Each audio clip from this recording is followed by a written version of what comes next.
Live and direct out the 832. Y'all already know how your boy Jimmy J Smooth do. So, you know what I'm saying? Look at my struggle mansion. All this struggling over here. It's a motherfucker over here. But it's all good. But I just wanted to send a message to the black men. Yes, another message to the black men. And my message is, as black men, we got to become mentors again. You know, we complain about single motherhood and, and black women not being there, not letting the man be the man. I get that. I totally get that. And women gotta ease off the pedal on stopping your kid from getting roughed up by one of these dudes out here. Cause sometimes kids need tough love, especially boys, more than anything. We'll get to the girls, why it's important for a man to be there with the boys later, and with the women, with the girls later. Sorry, train the thought. But anyway, if you see a kid that doesn't have a father in the household, and you know this as fact, it's good to take that kid under your wing and mentor that kid. See, we don't have a lot of dudes out here mentoring kids, especially our boys anymore. In today's society, the bitch shit is so bad that a lot of these dudes don't even know how to talk to a woman. You know what I'm saying? The first thing they go to a woman talking about bitch this, bitch that, bitch this, and bitch this, bitch this, and bitch that, and bitch that, and bitch this. And I'm not gonna even lie. And take it how you want it to. Some females need to be called a bitch. And I'm talking about motherfucking belligerent ass females. I'm not talking about a woman who's a lady, who acts like a lady, who does things that a woman should do. I'm not talking about that type of female. I'm talking about these stereotypical, dangerous to the black community ass bitches. There are some motherfuckers that need that. But for the most part, you don't need to fuck with that bitch for the most part. But we gotta learn how to show the kids how to articulate themselves. We gotta show kids what manhood is like. How important it is to be a provider of your household, be a provider of your kids. How to, you know what I'm saying, dress up, how to tie a necktie. See, if it wasn't for the internet, I probably wouldn't have never knew how to tie a tie. Real shit. You know what I'm saying? I mean, it took me Google searching to learn how to tie a fucking tie.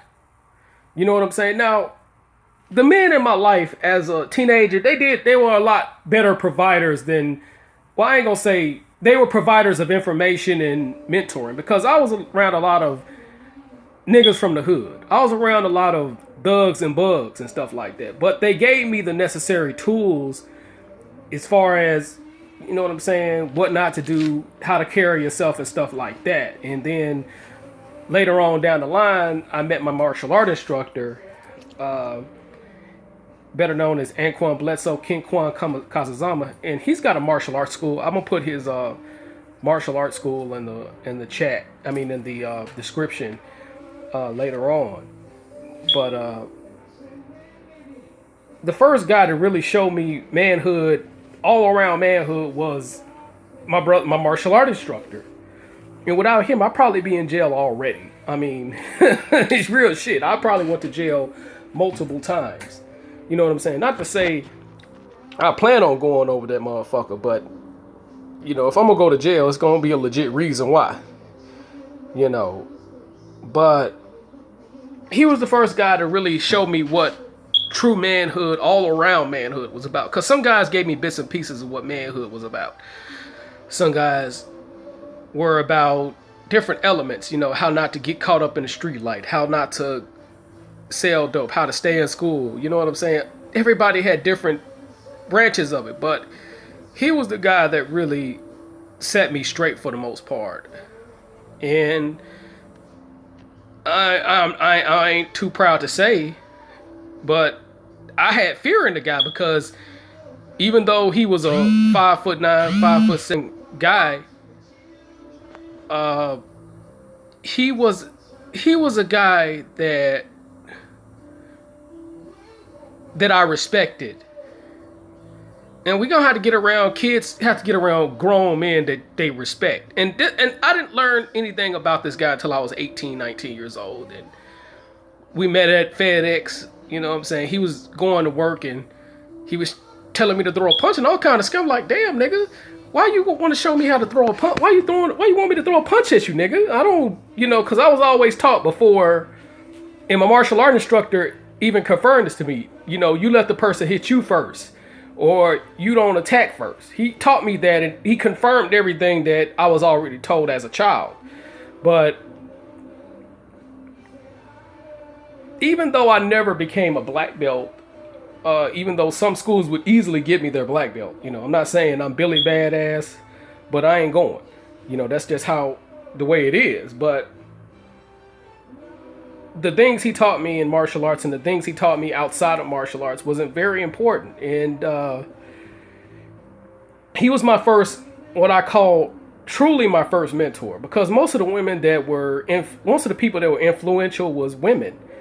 You know what I'm saying? Again, there were guys who were influential, but they were only so much they could teach me. But my martial art instructor, or my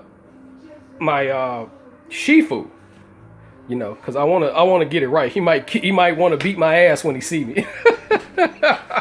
But my Shifu, at the time he was a 5th degree black belt. But my Shifu, which is now a 7th degree black belt, he instilled a lot of things in me as a man that I take out here in Houston right now, because he was in Memphis at the time. I was in Memphis at the time, and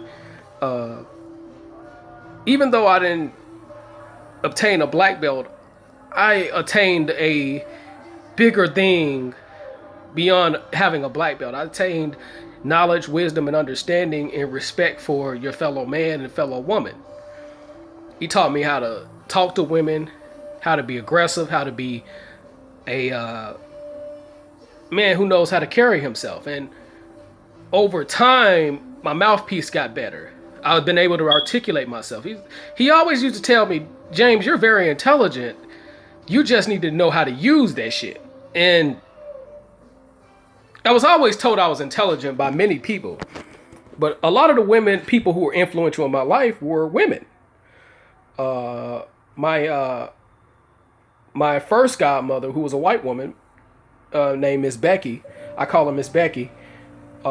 She was very influential, very church-going, very God-fearing woman. And it was another woman. I'm not going to say her name because, she has things, but she was a biracial woman who I met in middle school that I had mad respect for. I naturally respected her. And she always did things for me. She always provided things that I need to provide. If I needed money, she always gave it to me. If I needed something, she always was there for me. So she was like a mother to me also. My grandmother was very influential too, because when I got around her, she was one of those women that don't make it like her no more. She kept it 110. And